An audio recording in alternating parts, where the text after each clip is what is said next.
Hello, good morning, good evening, good afternoon to everyone, every of our listener, viewers who have joined us today. Today, we are welcoming a special episode on our podcast series, whereas we are talking with one of the very leading global experts in dementia in Indian space. Hi, I'm your host, Dr. Meghna Nagraj. With me is our co-host, Pankaj. This month is about awareness and compassion. It's today's episode. We are going to talk about some of the most important questions that people ask about dementia, ranging from what is dementia to going to what are the rights of a person who really has dementia. So, giving the baton to my co host, Pankaj. Thank you, Dr. Mrigna. And at the front, I would like to welcome Ramani, who is the Executive Director with Dementia India Alliance. And DIA, in a short form, is the leading organization which is working for the cause and care of dementia care in the country.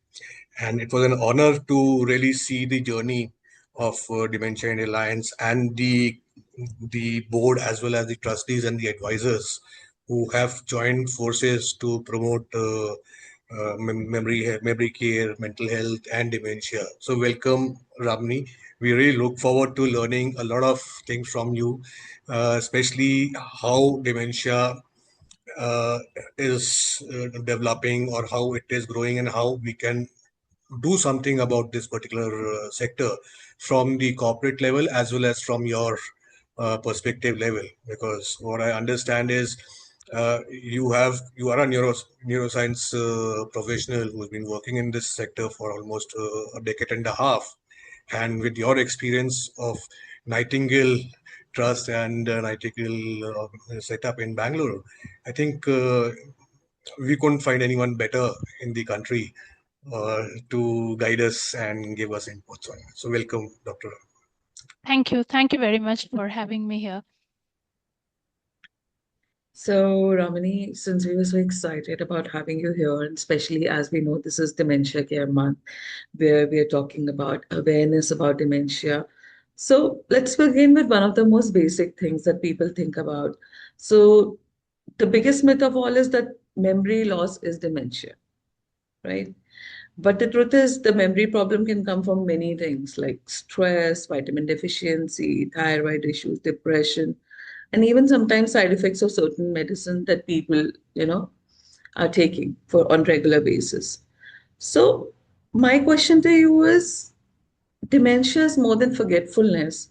And how do people differentiate like basic forgetfulness that can happen to anyone versus dementia? How is it different? Right. Thank you for asking that question. One of the things that I have been doing in my career is a lot of awareness around dementia. And when we go out and talk to people, and we would always ask, what do you think dementia is? And people will say, oh, it's about forgetting, it's memory loss. And then there'll be jokes around the room saying, oh, I forget my keys, I forget my glasses. Does that mean I have dementia? So, what happens is when you say dementia is memory loss, it actually brings down the overall gravity of the situation. Dementia is not about memory loss, it is about a lot of the different aspects of our cognition, our mental abilities, right? So when we talk about our mental abilities, it's just not memory. It is language, it's comprehension, it is calculation, decision making. It's about how you go about functioning your life, how you go about doing your activities of daily living on day-to-day basis. That's what forms your cognitive abilities. And dementia is when it affects all of these domains, which actually leads to you not being able to do your activities of daily living. So often it starts with memory loss. That's the reason many of the times it's equated to memory loss, but then it progresses to many more things. One of the things we also have to understand is whatever we know, whether it's language, whether it's comprehension, whether it's decision making, it all comes from acquired knowledge, which is then comes from memory. So when you have loss of memory, all of this tends to be affected. So it's much wider spectrum. So that's the first part of answer. The second about differentiating it with normal aging. Now that is a difficult thing to do, and that's the reason many times dementia is always seen as memory loss due to aging. It's a very thin line that actually divides aging related memory loss to dementia. In aging related memory loss, people forget. In dementia, also, there is forgetfulness. So, how does one differentiate? In aging related memory loss, it usually doesn't get worse with time. That's one thing that people have to understand. While in dementia, it does get worse with time. And number two, in aging related memory loss, people may forget one or two parts of an incident. And when you try to give them some sort of, clue, or, you try to give them more details, they're often able to recollect it. But when people have dementia related memory loss, they tend to forget the entire episode. And the most important aspect is when someone has aging related memory loss, it does not affect their day to day functioning. But when someone has memory loss due to dementia, it affects their day to day functioning. So, if somebody knows how to use a complicated remote to change a channel, if a person has a memory loss due to normal aging, he may not forget how to use the remote. But in dementia related memory loss, he may forget how to use a remote. So, that's how you are supposed to differentiate. However, it's a very, very thin line. And that's the reason we say that after the age of 55, get yourself screened just to check if at all you are at the risk of dementia related cognitive impairment. Oh, excellent. To be honest, I have never heard such a clear understanding or clear guidance on such a thing. Even I, as a layman or as a person in the sector for some time, even I thought, okay, dementia is memory loss. This guy's Alzheimer's is a case. This is this case. But when you're explaining it to me, I think it is going to stay with my memory, and I'm sure a lot of other people will also understand how things happen. So, Ramni, coming from a personal experience, my own grandfather lived with dementia for almost 7, 8 years. My own uncle lived with dementia for 12 years. And probably one of them could be age related, one of them could be dementia. But what I wanted to understand is like, what is the impact on family regarding the memory issues, because it is not a regular ailment, it is a lot of care which is required. And secondly, what are the kind of legal rights of people who are in this kind of situation? Because developed countries, I've seen, yes, there is a lot of things about mental health and mental capacity act, like UK have a mental capacity act. And but somehow in India, it's something which we want to understand from your perspective as to what is the entire framework when it comes to the legal aspect of people with memory loss. Right. So we always say that dementia is a condition that just does not affect the individual, it also affects the family. So the diagnosis is not for the individual, it's actually for the family. And it just does not stop there. We say that as it takes a village to raise a child, it takes a community to care for somebody with dementia, because it doesn't affect just the person, not just the family, but also the society and at the community at large. The effects usually are rippling. So we need to understand it. And when someone gets dementia, what happens is the person is deteriorating, you're losing the person. And we say that it's a long goodbye, it's a dual goodbye, because you have to say bye to the person and then you have to say bye to the body which hosted the person, right? So the person is lost by the family two times. The grieving is way longer, way more when it comes to dementia. And many times, in order to care for people with dementia, families have to really struggle. They have to run pillar to post to care for someone with dementia. Because what happens is, since they are unable to decide for themselves, they have challenging behavior, it deteriorates with time. People face chronic dependency. People may have to leave their job to care for someone with dementia, number one. So, what happens is there is a lot of financial stress that falls on the family. If you're not a well-off family, you really have to leave your job and sit at home and look after someone. If you come from a well-off place, then you have to hire a home help who can care for somebody with dementia. In India, currently, none, actually, very few home care providers have caregivers who are dementia trained. So it's a very challenging aspect to get someone who's dementia trained, and also it is expensive. So that is also something that people have to know about, and people have very difficult behaviors. They question their own family members, who they are. They have to face it on day in and day out. So it's physical stress, it's emotional stress, it's financial stress. So there's all kind of stress that comes to the family. And many times what happen is, it seldom happens that in any other condition, people who care for such people are called caregivers. But in dementia, it is very clearly identified that you are a family caregiver. So what happens is your identity merges with caregiving. So if you go to a person who's caring for somebody with dementia, when you ask them, how do you identify yourself? They perhaps may not say Mrigna, Ramani. The first thing they will say is, I'm a family caregiver. So that's the impact of dementia. It impacts the identity of family caregivers. We have seen people where marriages have broken. We've seen where families have undergone depression because they really cannot, leave their parents, but at the same time, caring for them is excruciatingly difficult. So it's really a challenging condition to navigate for anywhere between 3 to 12 years of life that the person is going to live. And as you go below the socioeconomic sector, as you go even lower, it's even more challenging. We have heard stories of people really tying the person to a cot with a long rope and going off to work because they have no other choice. They have to make the money to care for somebody with dementia. So we realize that it's really, really challenging. And at present, we do not have enough support systems to support people across the spectrum of dementia, across the spectrum of socioeconomic status as well. That's the first part. Now, when it comes to legal rights of persons with dementia, the Mental Health Care Act of 2017 is definitely a very much forward thinking act which the government has put out.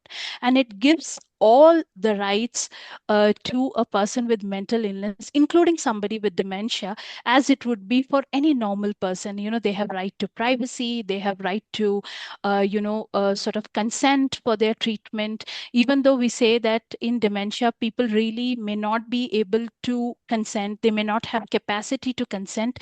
The Mental Health Care Act tells that just because someone has dementia, it doesn't mean that they don't have capacity to consent. So it gives them the right to actually decide the course of treatment, albeit they have to be assessed by a clinician, but it gives them the right to privacy. It's giving them the right to protection against cruel treatment. It gives them right to protection against restraints. See, that's one major challenge in dementia. When a person is going on wandering, or the person is doing self harm, or he's harming others, many times unknowingly, in all good faith, family members may just restrain the person to a room or to a chair or to a bed.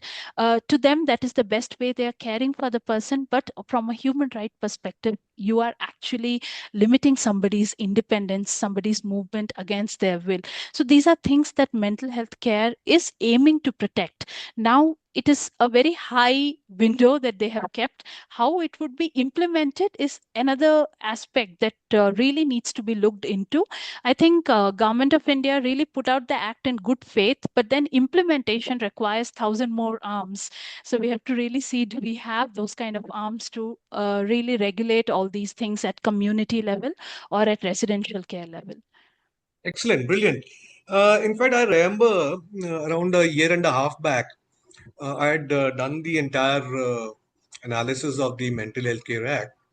And one thing which I found, and I gave a feedback to various authorities also, the word dementia doesn't appear only in the Mental Health Care Act. Mental Health Care Act, to my understanding, talks only about mental illness. Yeah. So, do So you think it is fair to avoid words like dementia, Alzheimer's, or any other symptom which leads to dementia? Because technically, when you talk about legal language, when dementia word is not there, then how does a person fall under that category? I think that's a very fair question. In fact, during my tenure at Nightingale's Medical Trust, I was heading all their residential care facility, and that's the conundrum we faced for quite some time. But then what we realized is in Mental Health Care Act, they have actually sort of put out a broad explanation on who all falls under the act. Act. And in that, there is an explanation which says that people who have issues with memory, comprehension, so they've used certain words which would be used to define dementia. So that's the reason what happens is it falls under the Mental Health Care Act. As far as Mental Health Care Act is concerned, I think in a way it's a double-edged sword when it comes to dementia care. Yes. The good aspect of it is it's giving some sort of protection to people with dementia through the act. So that is definitely the positive aspect of it. But the other aspect, which I wouldn't call it negative, but rather the non-addressed factor of it, is that people with dementia, as they progress, they're only going to get worse. But the clauses of the Mental Health Care Act treats it like any other mental illness, which may not deteriorate with time. So what happens is they have put such conditions in the act that is practically very difficult to execute in an Indian setting. For example, the Section 89 or the Section 90 of the Act. It says Section 89 says you can admit a person with dementia for a maximum of 30 days. And then if you want to extend the admission, two independent psychiatrists have to say that the person has to continue. And every 14 days, capacity assessment needs to be done. Now, it's extremely difficult in an Indian scenario to engage two psychiatrists to actually define that, this person is going to continue in a residential care center, one. Number two, 14-day capacity assessment. Every 14-day capacity assessment is something that is absolutely practically not required for somebody with dementia. We know that the capacity to consent is going to deteriorate in a person with dementia, and perhaps in moderate stages of dementia. Mrigna and all of us have worked in dementia care. We understand after a certain stage, it is actually, there is no point in doing capacity assessment Yes. because the lost capacity is not going to come back after a while. So those are challenges that we need to really talk about. And in residential care centers, admissions are usually long term. So when you say, when you have given a window of only 90, then 120 days, what does the person do after that if they cannot go back home? Now that those are questions that are still unanswered. And if you look at the, I think it's the clause 101, which talks about people with mental health issues who are destitutes. It says that you cannot admit them in any private care homes or NGO run care homes because it is the responsibility of the government or the police. Where do you have so many destitute homes that work for mentally ill in the government sector? You don't have, but you're taking away the rights of good meaning NGOs to care for those people. So where would they go? So I think there are a lot of implementation challenges that are with Mental Health Care Act. And one of the most important challenges with it is, what do you do if you're an assisted living facility or an old age home facility who has persons with dementia? What would you do? You can't go under the Mental Health Care Act. You cannot really comply with it. It's very complicated. Where do you go and leave them? We don't have facilities which can care for them. So I think implementation is really a challenge, and government really needs to look at how do you want to implement in a long term No, aspect. that is the exact reason we are having these kind of sessions, is to understand the ground reality and try to collectively do something in whatever little way. Because expecting the government to do everything is not going to happen. We all know that situation. Now it's easy to. Number one is I am really happy that this kind of document came up. First thing. But yes, the first cut needs to be further improved. So any international document, they keep reviewing it and they keep improving on it. So I think this is where Dementia India Alliance, 50 Plus Assist, Elderly Care India, we come up and we try to find different ways and means of at least highlighting that these are a few couple of paragraphs if you add will be will be more sustainable and it will cover up a lot of things. So what exact points you're saying is hardcore reality which needs to be worked in some way. It may take 6 months, it may take 1 year, it may take 2 years, but at least people will be aware that yes, from the industry we are talking of or from the sector we are talking of. So I think brilliant. Yeah, thank you for this kind of inputs here. Very amazing. Yeah, absolutely. I think, Ramni, the point is very valid in terms of that if the capacity to consent is not there, how do you keep seeking it again and again and again and again? And it's a very logical point. And especially, I feel, yes, I think the assisted living places really struggle with it a lot.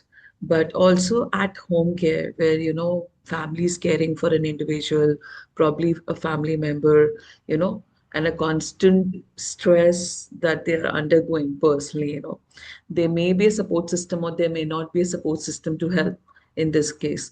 So coming to the legal, again, the legal aspect of it, or where we can kind of help around, or where we can kind of understand it a little more better. Do you really think, I mean, I've been working in this field for more than a decade and a half, and do you really think a person with dementia can make a will once diagnosed? And even if not diagnosed, if the symptoms has started to appear, do you think they should be able, or they can make a will? That is one question that I have to you. And second question, part of the same question would be that in case they are able to, or they have appointed a nominated representative, how practical is it in Indian situation and scenario to follow that? Right. Is the second part of the same question. Right. Thank you for asking that. I think we nowadays we are getting it a lot. I think after the Supreme Court judgment on the living will, that one should actually respect the living will, and you need to put systems in place in order to implement it, make it simplified. People don't have to run from pillar to post to get it done. They have done some forward thinking step. Correct. With respect to dementia, there's no easy answer to it, because in many kinds of dementia, sometimes cognition is a bit fluid as well. People do have those stages of clarity where they're able to decide for themselves, and then there are stages where they're unable to decide for themselves. So it is definitely a complicated condition. Dementia by itself is a complicated condition. When it comes to will, I think there are two kinds of will, right? The legal will that you make, which covers your property, what happens to it, who takes care of it, and all of that. So that's one. And then there is a living will wherein you decide how you would like to be cared for in case you are no longer in a mindset to decide for yourself, or you're non-communicative, or you're at the end of life. So there are two aspects to will itself.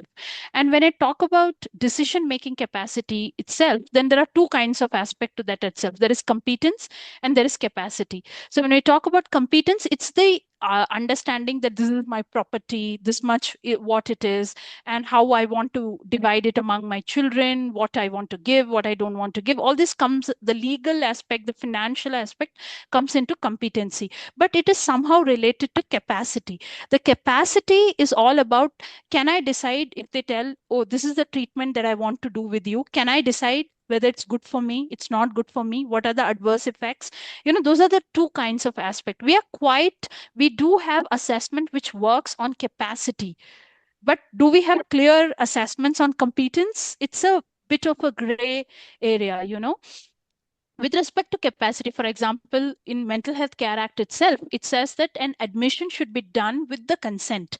If it is done without the consent, that's why they have put section 89, right, which is called supported admission, that the person is unable to decide for themselves, and thus you are admitting the person with the help of the family caregiver. So when it comes to capacity assessment, I think it is important that people understand that just because a person has cognitive impairment or has a diagnosis of dementia, they are no longer capable is not true. In fact, in the Mental Health Care Act itself, it has given that rights to the person with dementia, saying they do have capacity unless it is proven otherwise. So it is important to understand that they need to get an assessment done with people who are experts on this. It could be neurologists, it could be psychiatrists, those are the people who are now looking into dementia care, and mostly it is psychiatrists who tend to do these capacity assessments. You go and get the capacity assessment done, and they will be able to tell you whether they are in the mindset of being able to do a will for themselves, a living will, or the other legal will for themselves. So that's number one. But in India, the practical challenge is that people do not really recognize dementia unless it is moderate. Even during the mild stages of dementia usually doesn't get diagnosed because it is always brushed under the garb of normal aging, that people, 60 हो गया है, सठिया गए हैं या भूल गए हैं. It all goes under that kind of a stigmatous myth sort of a thing, right? So we diagnose people with dementia mostly in moderate stages, and in those stages, most of the time they're not capable, because they would come to us because they are unable to operate a bank account. They would come to us because they will tell that he doesn't understand the value of money. He or she doesn't understand what is the difference between 100, 500. They may also have delusional thought that the children are trying to harm them. So in that that capacity, if they make a will, they may not really do the right distribution that otherwise they would have done if they were in the right stage of mind. Or So they that is can be one thing. influenced also in that case. It's Absolutely. They can easy. be easily influenced as well. So that is something that needs to be understood.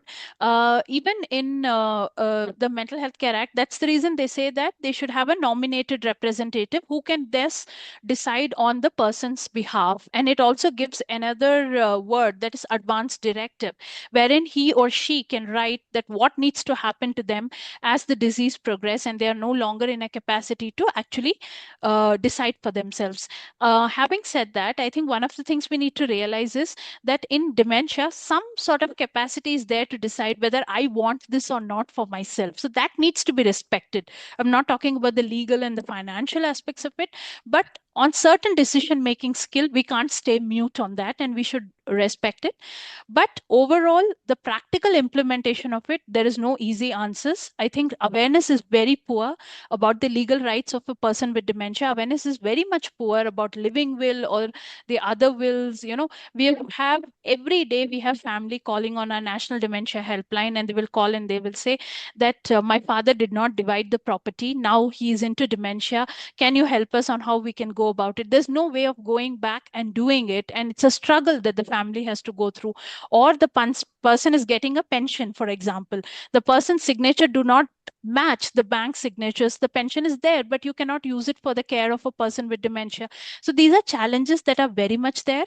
Though the Supreme Court order has made it easier to, sort of respect if there is a living will, and it has to be taken as a clear legal document. But how to go about it, even at hospital level, people really do not have an awareness. So tomorrow, all of a sudden, if people bring up a living will, the doctors will have to really think it through on what to do with it. They will still may go back to the children and ask them, you tell us what we need to do. Do we need to intubate? Do we not need to intubate? I think we have a long way to go in terms of awareness and practical implementation of those things. But the good thing, the conversation has started. Yeah, I think that's the most beautiful part of it between three of us when we're talking here. It's just a small part of it. But the conversation has started, and I think the basic awareness, especially from the people who are working in the field, from the challenges they're facing, in day to day taking care for somebody with dementia, is I think that is a huge part of the whole process, I feel. And coming to the fluidity, since we spoke about that the cognitive skills are very fluid in this case. At one day, there is a bright day when there is a lot of cognition and they're all there, and the next day it's just not there, or there are a few weeks of blankness as we see at times. So Ramni, in this case, how easy, I would say, or how difficult, let's talk about it. How difficult do you feel it is, especially for the family members to understand, especially that you are working towards the awareness side of it?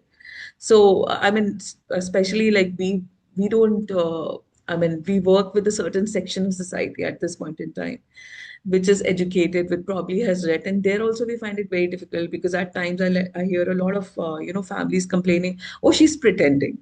कल तो ठीक थी आज कैसे हो गया, you know you hear these things a lot of times, while conversing. So how easy it is, especially, or how difficult it is for you as a organization or as a team to talk to these people who really literally sometimes don't have any educational background, who have no understanding of something like this, which is so dynamic, so fluid, every day changing can exist. How do you counsel these people? How do you counsel these families?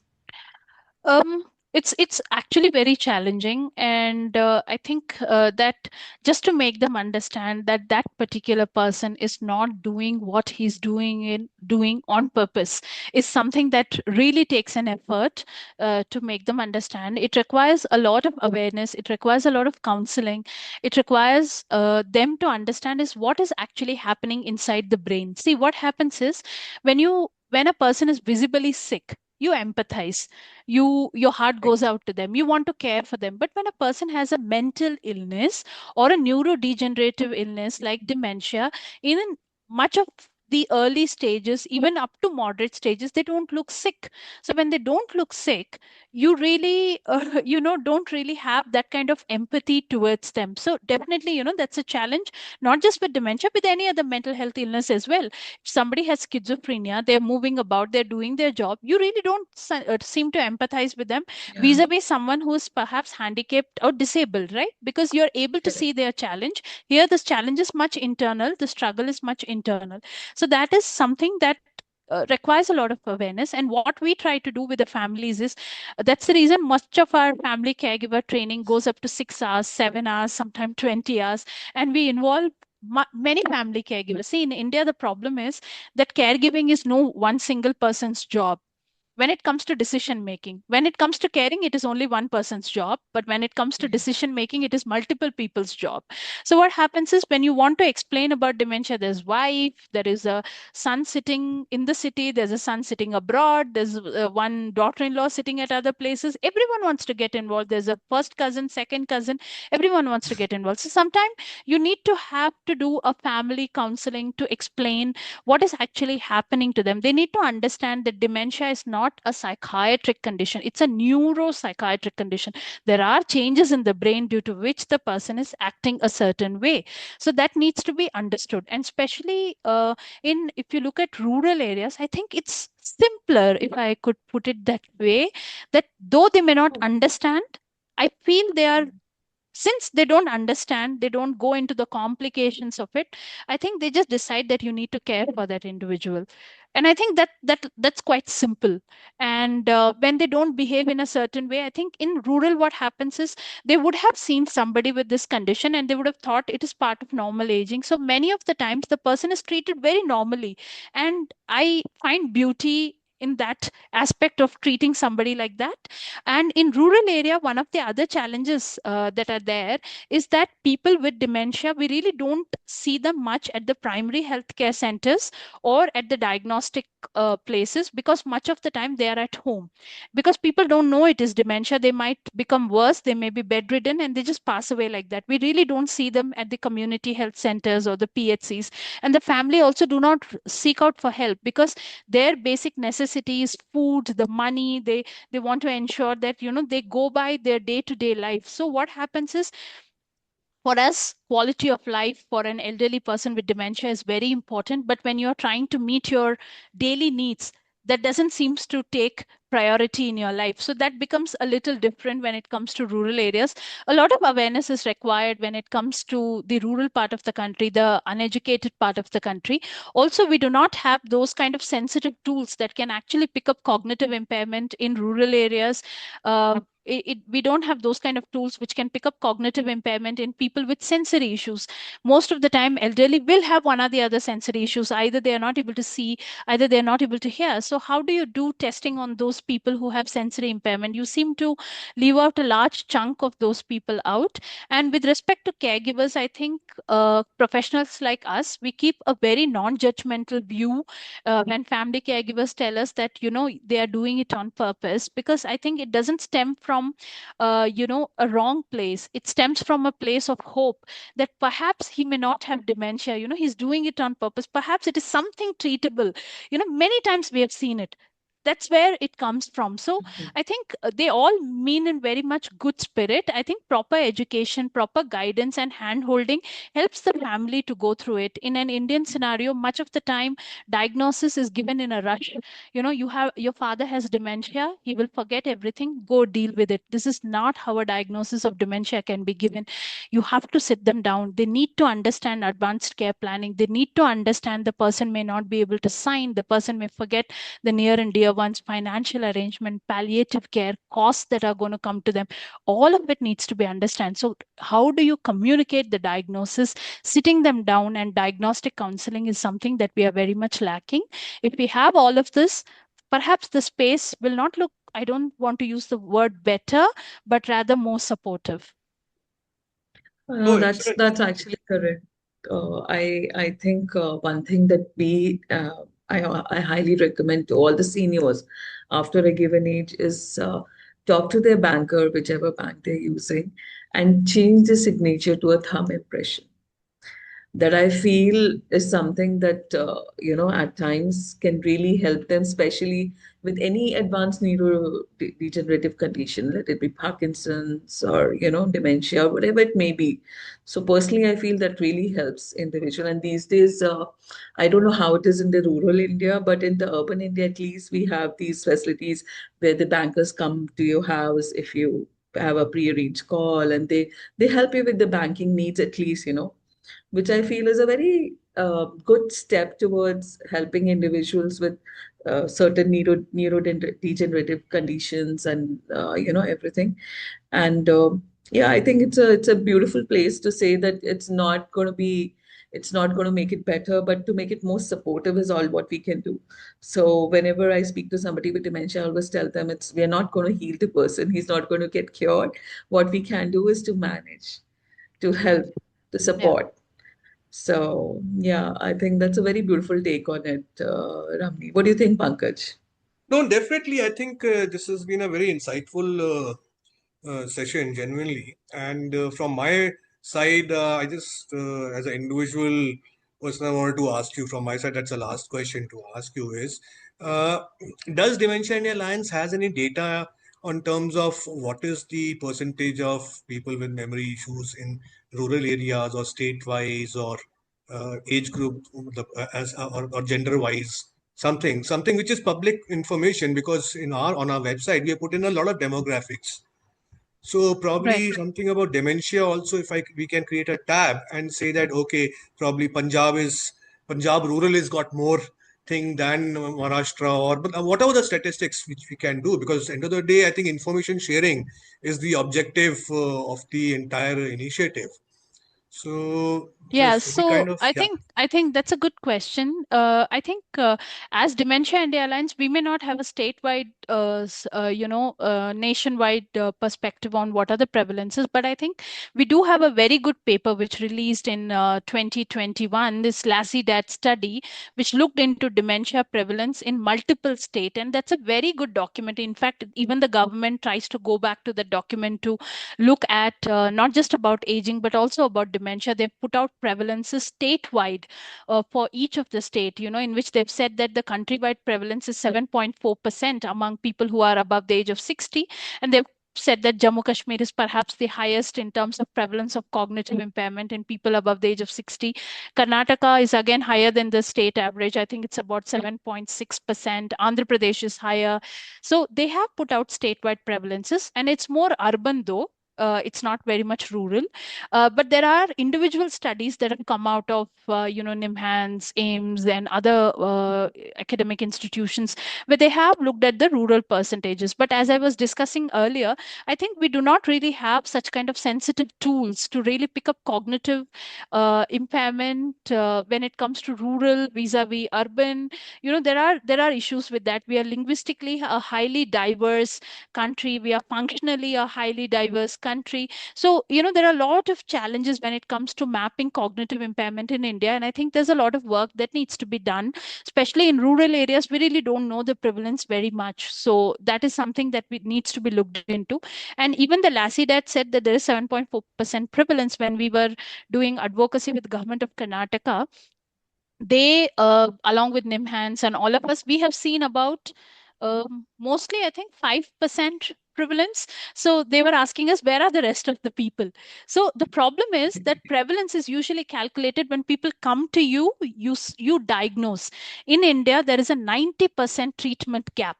So there are so many people out there who are not diagnosed, and as I said, people with dementia rarely come to a hospital or a clinic. They are at home. So if you really want to identify the prevalence, you have to go out to the community and do something like a door to door screening or something like that, which Dementia India Alliance is currently doing. And when we are doing our screening, we are picking up 7.4% of prevalence. We are picking up prevalence anywhere between 6 to 8%. So there is a possibility that the average prevalence is somewhere around that. So we need more community driven studies, but these are expensive. So in just to answer in short, I think Lassie Dad is a very good sort of a document to put out first. And we, as we are doing our screening, we are also making a lot of documents public based on the places where we are screening, mostly in the South Indian states. And I'm sure in North Indian state, it might amaze us the kind of percentage that will be there, because we really don't have so much awareness. Nobody is doing really in-depth prevalence studies on dementia. So I think that might be a good starting point to really look at how big the problem is. I think we are only seeing the tip of the iceberg at the moment, and that itself is a huge economic impact.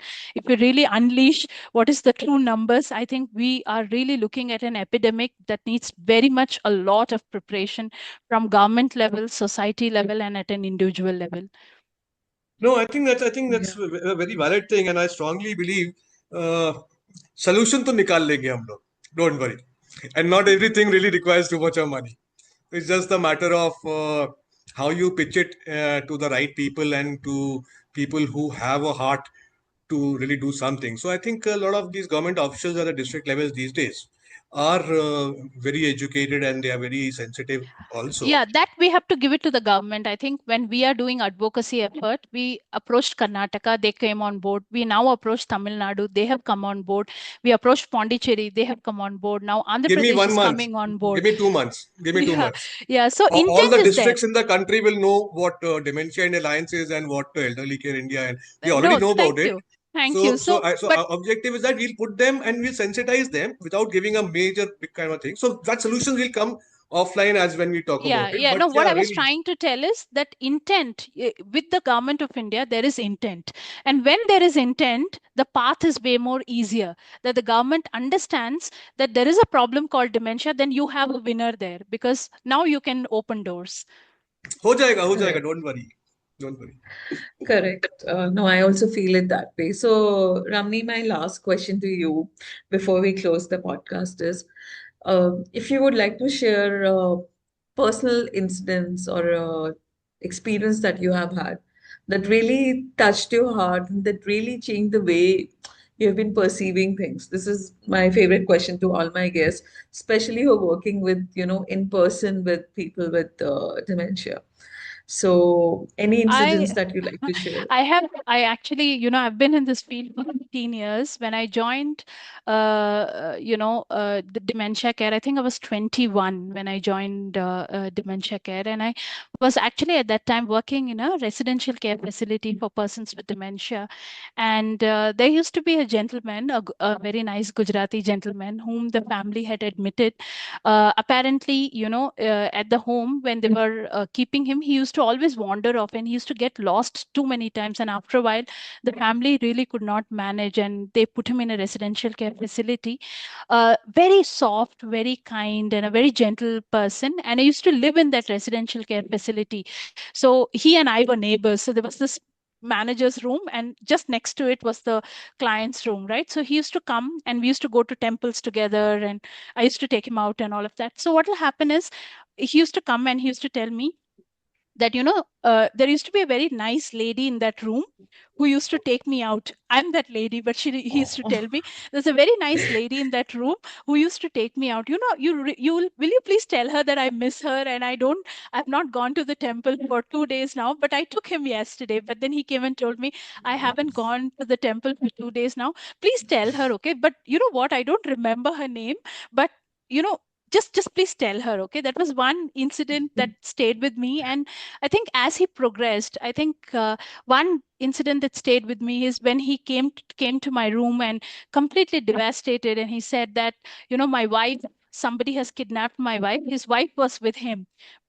She was Yeah. elderly, and he said, this Maji is telling me that she is my wife, but my wife is young. She has got two young children who have gone to school. Somebody has kidnapped, and now this lady is trying to do something with me. You please save me. And his wife broke down in front of me, and that day I really understood what dementia does to a person and to someone who's caring for that person. The person is there, he's there, his wife is there, but for both of them, each other is lost. They're still trying to find each other in spite of physically both of them being there. And that's what dementia does to a person. And that's the reason I think all of us who are in this field want to do so much more, because how can you answer such things? It's so difficult. So every day when I want to give up, that's the incident that tells me that you should not stop. There are so many lakhs and millions out there facing the same dilemma every day for 8 to 12 years. What can I do to make that better? What can I do to make an hour better? What can I do to make 10 minutes better for that family? And I think that's the perspective we all should come in when we bring dementia care. Yeah. My mother's That's father, very my mother's father in Lucknow, who had this dementia, my nana, he used to keep a small stick. Earlier days, he used to go to the mall roads, the stick and all that. So whenever my mother used to come, okay, he never recognized any of them. So he'll just hit her. Who are you? Who are you? I'm your daughter. No, no, no, no. I don't have any daughters now. So things like that. But out of that four children, there was only one, my mother's younger sister, who he had a slight comfort level with. Otherwise, he only recognized the domestic stuff. Recognized me in terms of he knew, okay, so and so is going to give me food and so is going to take me to the toilet, washroom. But otherwise, total blank. And so it's sad, but that is one aspect, and you're becoming totally dependent on that. Amazing. Seriously, it's Yeah. great. yeah. Yeah. And I think No, that's I the think passion drives Mrigna, that's the passion drives me, that's the passion drives you, that's the passion drives many of us. I'm sure that she also would agree that there are many days when it becomes too much. It affects you mentally, it affects you physically.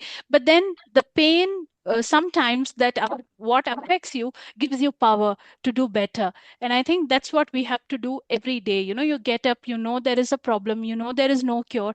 So I always tell all my staff who are young, you know, they get really affected when they see somebody like that. Families who want to give up because they can't do it anymore. I always tell, you know, in dementia, there's one thing that you all need to remember, that you always prepare for the worst, but you always hope for the best, because there are moments where you will find your joy and happiness. Look out for those. no, I personally believed in that, Ramani. And the fact is that working like so many years with people with dementia, I've also had my own favorite people. Whereas I would do like a home visit to them, sit with them, chit chat. And sometimes there are people who are with issues of cognition, like sometimes they're not able to speak well, or they're not able to really trade anything. And I would just go sit with them and tell them all about my life, all my problems, all my good things, all my nice things. And I would do it on a regular basis. And suddenly one day I remember one of these aunties I used to work with, and I was talking to her, telling her about, this has been happening in my life, and I'm kind of stressed about it, and this is happening and that is happening. And in a moment of lucidity, she told me, but it will pass. Yeah, And that's that, what they're wise. They are wise. Even in the they're most severe wise, they're stages, they there. are wise. They're there. That's the Correct. reason we say it's person with dementia. We don't say it's a Correct. patient. The person is very Yes. much there, still there, and they will Yeah. always be there. So they need to be treated with dignity, with respect for the Mhm. person who may be lost, but he's there. Yeah. Very true. No, I also keep reminding all the people, especially the people who are the closest, the primary caregivers who are getting affected the most. It's a good reminder, especially the care staff, because see, the loved ones is who is a primary caregiver is doing it out of goodwill, out of the heart, out of the relationship. But the one who is like a assistant or somebody who's like an attendant staff is doing it for the money part of it, right? Which is a fact, right? They wouldn't be there otherwise, right? Yeah, So for them to feel motivated, I always remind them that look, this person is there, he's emotionally there. It's just that he's not able to tell you thank you back, once you do something for him. But otherwise, he's emotionally very thankful for what you're doing. yeah, yeah, So I think that winds up our session with a beautiful note.